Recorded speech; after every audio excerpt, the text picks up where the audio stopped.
Good morning to all of you. Dissolution of partnership firm चल रहा है आपका। आज है लेक्चर नंबर 2, जिसमें हम लोग आज प्रैक्टिकल एस्पेक्ट को देखेंगे, यानी किस टाइप के क्वेश्चंस इस चैप्टर में आते हैं और उसको कैसे सॉल्व करना होता है, उसके प्रैक्टिकल अप्रोच को आज फॉलो कर रहे हैं। तो चलिए लेके चलते हैं आपको सीधे स्क्रीन पे। एक बार स्क्रीन दिखे तो कंफर्म करिएगा। क्या दिख रहा है आपको वो बताइए अभी स्क्रीन पे आपको। सर बैलेंस शीट है बिफोर बैलेंस शीट दिखा रहा है डिसॉल्व। बिफोर डिसोल्यूशन, ठीक है। अब देखो, इस चैप्टर में क्वेश्चंस को जो करना है, उससे पहले दो तीन बातों को और ध्यान में रखना आपको जरूरी है, राइट। वो क्या क्या बातें हैं उसको हम वन बाय वन करते हैं। थोड़ा सा आपका आईक्यू भी टेस्ट हो जाएगा। देखिए, इस चैप्टर का नाम है डिसोल्यूशन, यानी कि अब जो है फॉर्म बंद हो रहा है। बहुत सारे थ्योरेटिकल बातें कल हम लोगों ने की थी, उसको दोबारा रिपीट नहीं कर रहे। यानी कि अब यहाँ पे बिजनेस क्लोज हो रहा है। तो क्लोज हो रहा है तो आप मुझे ये बताइए कि क्या यहाँ पे अब profit and loss appropriation account बनेगा, यस और नो? हाँ जी, पहला नो सवाल। सर। दूसरा, क्या यहाँ पे गुडविल का वैल्यूएशन होगा और एडजस्टमेंट नो होगा, सर। राइट। चलिए, तीसरा, क्या यहाँ पे एसेट्स का रिवैल्यूएशन होगा? No sir. नो। ये तीन काम जो है आपको अब नहीं होंगे, बिकॉज इसका कोई जरूरत ही नहीं है, तो इसको हम क्रॉस लगा देते हैं। ना तो पीएल एप्रोप्रिएशन अकाउंट बनाया जाएगा, ना ही गुडविल का वैल्यूएशन होगा, ना एसेट्स का रिवैल्यूएशन होगा।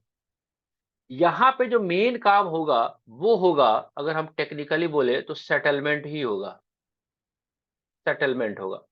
किसका सेटलमेंट होगा भाई? तो सेटलमेंट होगा हमारे सारे एसेट्स और सारे लायबिलिटी को।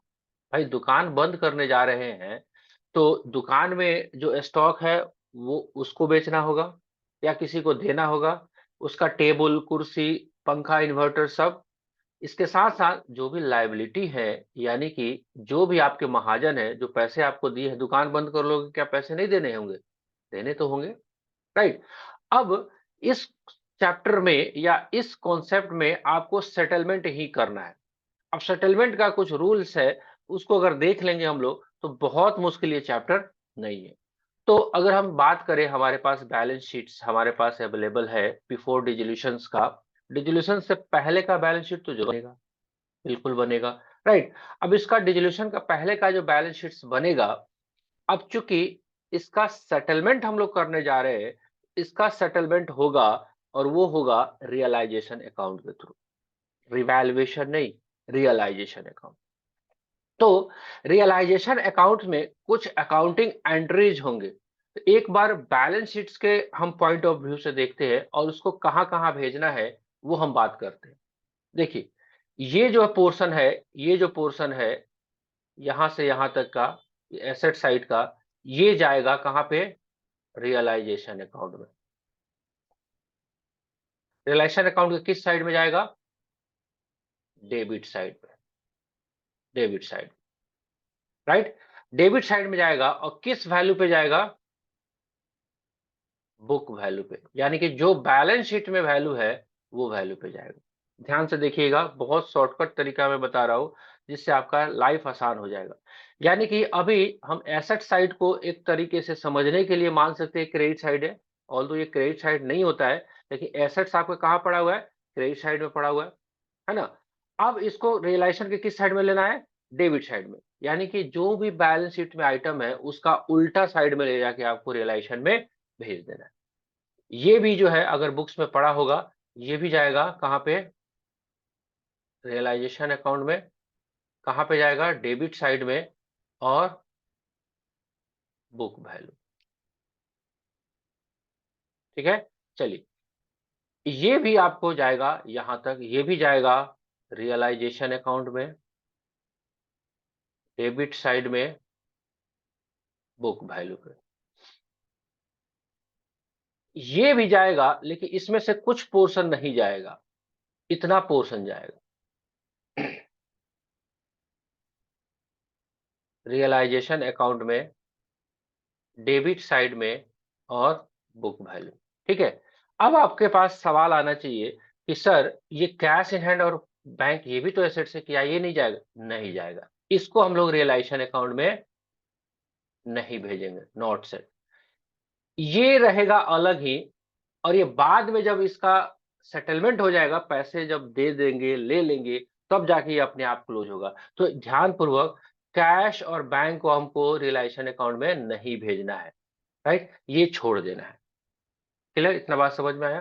तो एसेट साइड में सारे एसेट्स को रियलाइजेशन अकाउंट के डेबिट साइड में भेज देना है, एक्सेप्ट कैश इन हैंड और कैश एट बैंक।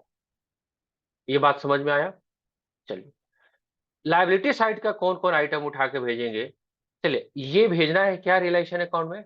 अभी होल्ड करते हैं, नहीं भेजना है, या भेजना है देखते हैं। ये भेजेंगे हम लोग, लोन्स, ये भेजेंगे आप रियलाइजेशन अकाउंट के किस साइड में? क्रेडिट साइड में। और कौन से वैल्यू पे? बुक वैल्यू पे, यानी कि जो बैलेंस शीट्स में वैल्यू है, उसी वैल्यू। ये भी भेजेंगे आप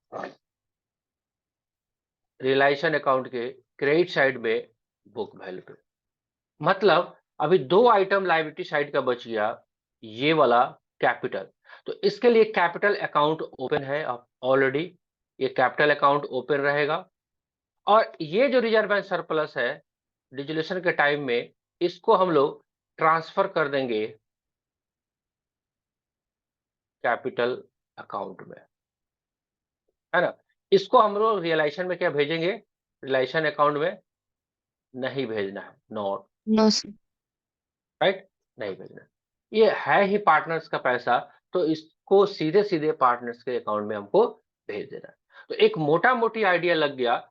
अब जो भेजा सो भेजा, एसेट्स भी भेजा, लायबिलिटी भी भेजा। अब उसके आगे का काम होगा। उससे पहले आप एक बार रियलाइजेशन अकाउंट्स का फॉर्मेट देखिए, कैसा ये दिखता है। दिख रहा है आपको? रियलाइजेशन अकाउंट का फॉर्मेट दिख रहा है? देख रहे हो? रियलाइजेशन अकाउंट ये नॉमिनल अकाउंट की तरह ट्रीट किया जाता है। इसको हम मान सकते हैं nominal account, right? Credit side है आपका, और ये है आपका डेबिट साइड। अब देखिए ध्यान से देखिए, सन्ड्री एसेट्स, जितने भी आपके एसेट्स हैं, मैंने वहां बोला था कि आप जितने भी एसेट्स हैं उसको डेबिट साइड में भेजना है और बुक वैल्यू पे भेजना है। तो एक एक नाम wise, land and building, plant and machinery, furniture, debtors, Motors, car, investment, right? Cash आया क्या? नहीं आया, ये कैश कुछ और है, मैं इसको चर्चा करता हूं अभी। ये आपने सारे एसेट्स जो है, आपने बैलेंस शीट से उठा के बुक वैल्यू पे रियलाइजेशन अकाउंट में भेज दिया। पहला काम, स्टेप 1 अगर हम बात करें, ये स्टेप है 1 है। स्टेप 2 हमने क्या किया? सारे के सारे लायबिलिटीज को हमने कहां पे भेज दिया? क्रेडिट साइड में, बुक वैल्यू पे। अब ट्रांसफर हो गया, ठीक है? तीसरा काम हमने किया है कि हम कैश अकाउंट को ओपन कर लिए, और चौथा काम, पार्टनर्स कैपिटल अकाउंट को हमने ओपन कर लिया। तो जो भी बैलेंस शीट्स में आइटम है, वो सारे के सारे बैलेंस शीट के आइटम अब फिनिश हो गए। अब काम करना है, क्वेश्चन बोलेगा कि एसेट जो है ना, लैंड एंड बिल्डिंग जो है, इससे इतना पैसा आया, प्लांट एंड मशीनरी से इतना पैसा आया, फर्नीचर एंड फिटिंग से इतना आया, इतना आया, इतना आया। तो ये वाला जो आइटम है ना, देख रहे हो यहाँ पे कैश एंड बैंक यहाँ पे एंट्री हो रहा है, देख रहे हो? ये एंट्री हो रहा है सेल ऑफ एसेट, देख रहे हो आप? तो जो भी ये एसेट्स बुक वैल्यू पे आपने यहाँ ट्रांसफर किया है, उसको जो बेचोगे, उससे जो पैसा आएगा वो रियलाइजेशन अकाउंट के क्रेडिट साइड में यहाँ पे। और ये पैसा कौन सा आएगा? ये पैसा आएगा एक्चुअल कंसिडरेशन, जो एक्चुअल में सेल हुआ।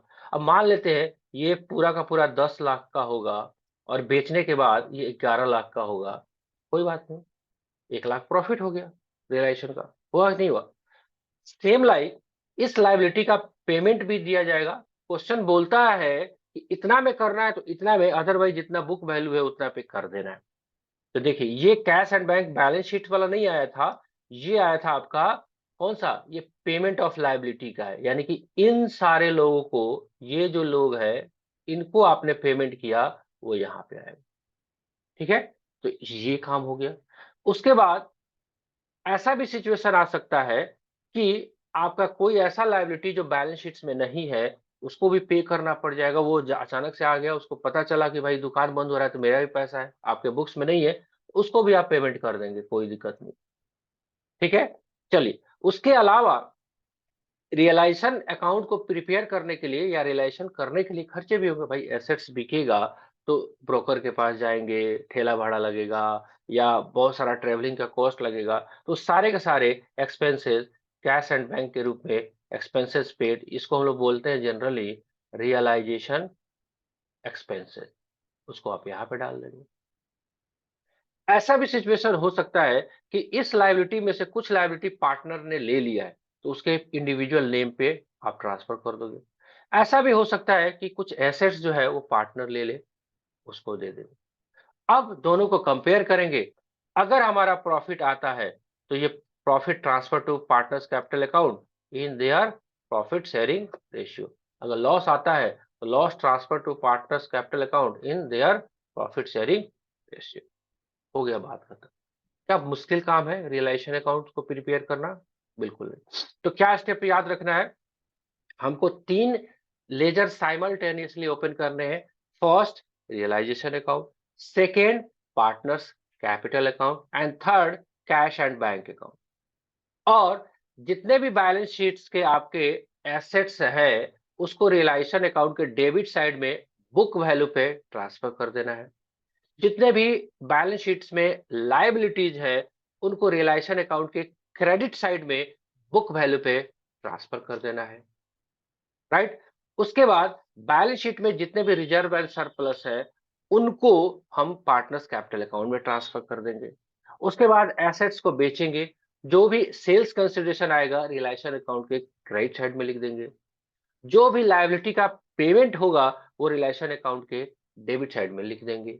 सिंपल सिंपल सा बात है। ये काम हमको करना है।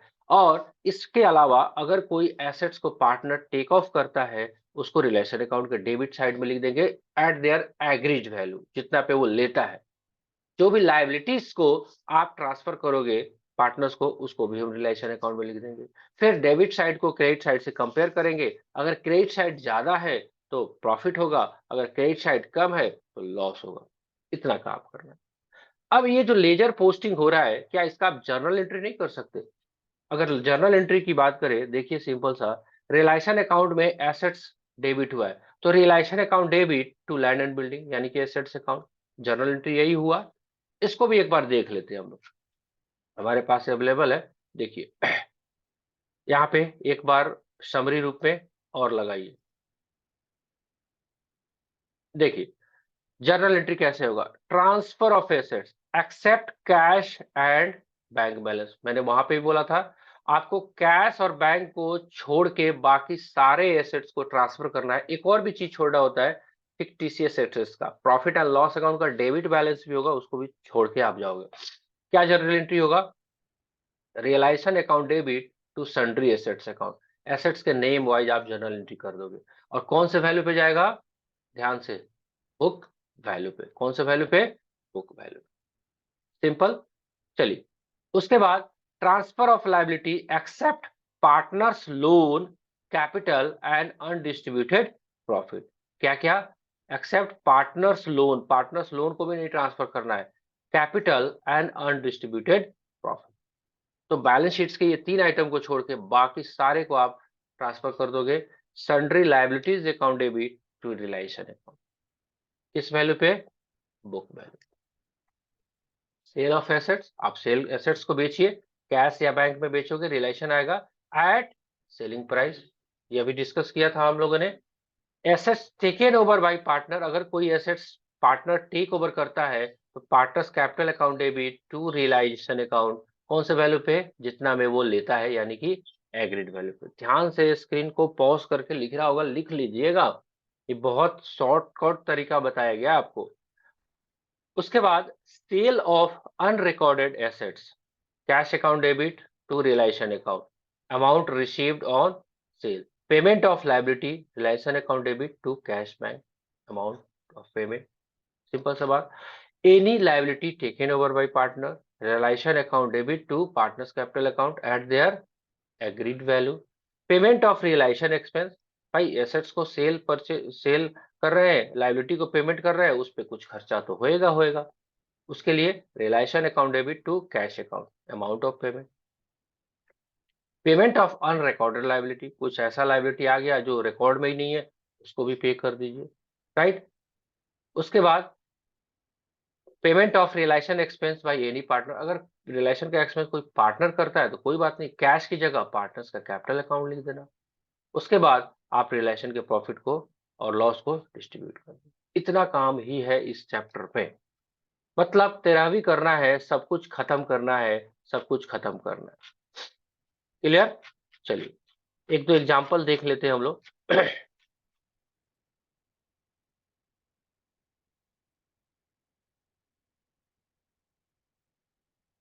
चलिए चौथा नंबर, जानबूझ के मैंने फर्स्ट सेकेंड छोड़ा है, वो थोड़ा सा दूसरा टाइप का क्वेश्चन है, उससे आपका कॉन्सेप्ट नहीं बिल्डअप होगा। चौथा नंबर क्वेश्चन देखिए क्या कह रहा है। क्वेश्चन वाला स्क्रीन दिख रहा है? कल के क्लास में कुछ यस स्यापा हो सर। गया, स्क्रीन कुछ और हो गया, पढ़ाई कुछ और हो गया, इसके लिए सॉरी फॉर इनकन्वीनियंट, रिग्रेटेड, क्या बोलते हैं, अपोलोजाइज, क्या क्या खतरनाक वर्ड आए हुए हैं आजकल, वो है। बच्चों ने भी नहीं टोका तो हम लोग भी फ्लो में निकल गए। चलिए जी, दिख रहा है आपको? क्वेश्चन देखते हैं। The following balance sheets of A and B at 31st March 2018, 31st March 2018, the profit sharing ratio are 3:2। तो 31 मार्च 2018 को आपका बैलेंस शीट्स है, क्या क्या है बैलेंस शीट में वो देख लीजिए। क्रेडिटर्स है 97,500, कैपिटल है ए का, बी का, लैंड एंड बिल्डिंग है, मोटर्स है, डेटर्स है, प्रोविजंस है, कैश एट बैंक है, राइट, इतना सारा है। The partner decided to dissolve, ये वर्ड इंपॉर्टेंट है, क्या करने जा रही है? डिजॉल्व। देखो यहाँ तो आप क्लास में हो तो आपको ये पता चल रहा है कि डिजोल्यूशन चल रहा है, एग्जाम में थोड़ी पता चलेगा एडमिशन है कि रिटायरमेंट है, तो वर्ड को ध्यान से देखना है। डिजॉल्व वर्ड आया यानी कि डिजोल्यूशन का। From the firm and on from the date of balance sheet, right. अब ये सारा मोटर व्हीकल वगैरह अब बिकेगा उसका बता रहा है। Motor vehicle and stock were sold for cash इतना एंड इतना, and all debtors were realized in full. Land and building were sold at rupees itna, creditors were paid off subject to discount of rupees 1700, expenses of realization itna, prepare realization account, bank account and partners capital account to close books from the result of resolution। हम लोग step by step चलते हैं। Step 1 हमको क्या करना है, ये सारे एसेट्स हमको पहला काम ये करना है रिलेशन अकाउंट का डेबिट साइड में। चलिए देखते हैं रिलेशन अकाउंट को डेबिट साइड में। लैंड एंड बिल्डिंग ये स्टेप 1 है, मोटर व्हीकल, स्टॉक, डेटर्स। अब डेटर्स का अमाउंट देखिएगा कितना लिया है, 1,13,200। देखिए 1,13,200 ही लिया है। अब ये प्रोविजंस है, यहाँ पे लेस करके दिया हुआ है, यानी कि लाइबिलिटी साइड का पार्ट है, तो ये लाइबिलिटी साइड में हम लोग भेजेंगे, राइट। देख लीजिए यहाँ पे प्रोविजन फॉर डाउटफुल डेट्स यहाँ पे लिखा भी हुआ है। क्लियर? चलिए अब एक ही बैलेंस शीट में लायबिलिटी साइड है, वो है क्रेडिटर, उसको हमने यहाँ पे दे दिया। तो ये हमने काम किया स्टेप 1। स्टेप 1 सारे एसेट्स को रियलाइजेशन अकाउंट में भेजा। स्टेप नंबर 2 क्या किया हमने, सारे लायबिलिटीज को रियलाइजेशन अकाउंट में भेज दिया। स्टेप नंबर 3 कर लेते हैं, वो यहाँ पे नहीं करेंगे, स्टेप नंबर 3 करेंगे कैपिटल अकाउंट में। हम क्या कर रहे हैं, बाय बैलेंस बीडी जो कैपिटल अकाउंट है उसको हम यहाँ पे लिख लेते हैं, स्टेप नंबर 3। और स्टेप नंबर 4 बैंक अकाउंट का ओपनिंग बैलेंस ले लेते हैं। क्लियर? ये 4 काम हमने किया। अब चलते हैं, 4 काम जब कर लेना, 4 कंधे बना लेना, तब चलना हमारे एडजस्टमेंट पे। अब क्या कह रहा है, सारा का सारा हमने भेज दिया। अब कहता है कि मोटर व्हीकल एंड स्टॉक कितना बिका है, 16,950 और 77,600। देखिए तो अब ये यहाँ पे ये स्टेप नंबर 5 एसेट्स को रियलाइज करना शुरू कर रहे हैं। Motor vehicle 16,950, stock 77,600, land and building 43,550। Total हमारा कितना हो गया, 1,38,050। क्लियर? और क्या-क्या है वो देखते हैं। उसके बाद डेटर्स भी बोल रहा है कि डेटर्स आपका पूरा-पूरा रियलाइज़ हो गया, यानी कि 1,13,200 का डेटर्स था, वो पूरा का पूरा आ गया, तो फिर बैंक आ गया, राइट? ये भी है स्टेप नंबर 5 में ही कवर अप है। अब इसका साइमल्टेनियस इम्पैक्ट बैंक अकाउंट में भी जाएगा। यहाँ पे रियलाइज़ेशन अकाउंट में एक लेजर पोस्ट कर रहे हो, तो ये बैंक में भी होगा, तो बैंक अकाउंट में भी आएगा रियलाइज़ेशन से, है ना? एसेट्स रियलाइज़ ये भी 5, ये भी आपका 5, क्लियर? ओके? चलिए आगे बढ़ते हैं। आगे एडजस्टमेंट क्या कहता है क्वेश्चन आपका? उसके बाद कहता है कि creditors were paid off subject to a discount of 1700, यानी कि स्टेप नंबर 6 क्रेडिटर्स को 1700 रुपए कम पे किया गया, तो 97,500 में से 1700 कम यानी कि 95,800, ये स्टेप नंबर 6। साइमल्टेनियसली ये बैंक अकाउंट में भी जाएगा, बैंक अकाउंट में भी जाएगा कितना? हाँ जी, बैंक अकाउंट में भी जाएगा आप पे ऑफ, ये 6 नंबर, ठीक है? खत्म बात। चलिए आगे देखते हैं क्या कहता है। स्टेप नंबर 7 एक्सपेंसेस रियलाइजेशन का 1250 रुपए, 1250 रुपए आप यहाँ पे लिखिए। स्टेप नंबर 7 बैंक अकाउंट में भी जाएगा, सेम टू सेम, ठीक है? अब कोई चीज बचा नहीं, इस क्वेश्चन में आपको रिजर्व एंड सरप्लस था नहीं, यहाँ पे देखिए रिजर्व एंड सरप्लस आपको यहाँ पे है नहीं, पीएल अकाउंट का कोई क्रेडिट बैलेंस है नहीं, अदरवाइज उसको भी हम लोग पार्टनर्स कैपिटल में भेजते, लेकिन यहाँ पे है ही नहीं, तो क्या भेजेंगे? कुछ नहीं भेजेंगे। चलिए आगे बढ़ते हैं। अब हमारे को कंपेयर करना है, तो आप देखिए क्रेडिट साइड का समेशन 3,51,200 और डेबिट साइड का समेशन कम है, यानी कि 19,850 रुपए आपका प्रॉफिट हो रहा है।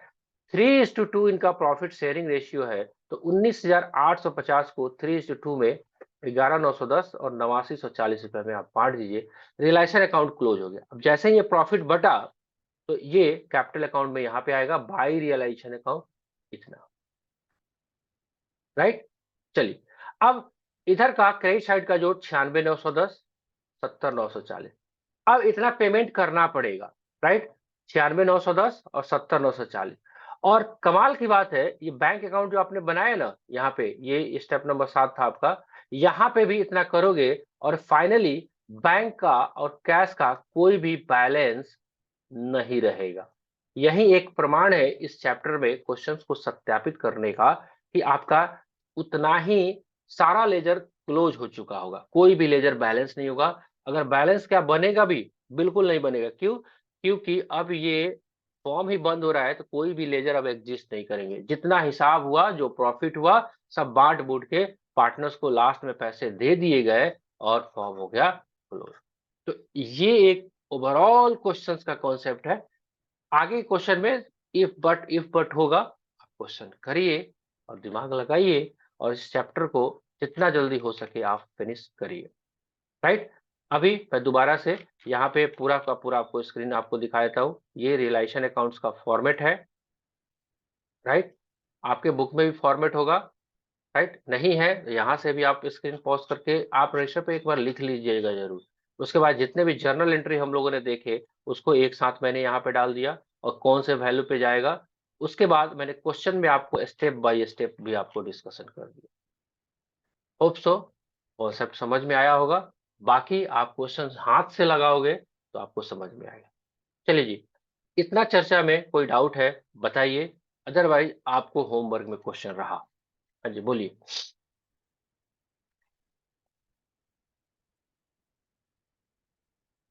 नहीं ऐसा डाउट। ठीक है, क्वेश्चन अब बनना शुरू हो जाएगा। यस। कोशिश करिएगा जो स्टेप मैंने फॉलो कराया है उसके हिसाब से करोगे तो बैलेंस शीट का कोई आइटम छूटेगा नहीं, अदरवाइज कोई आइटम आप छोड़ दोगे, बैंक का लेजर लास्ट में जाके मैच नहीं करेगा, आप परेशान होगे। ठीक है जी।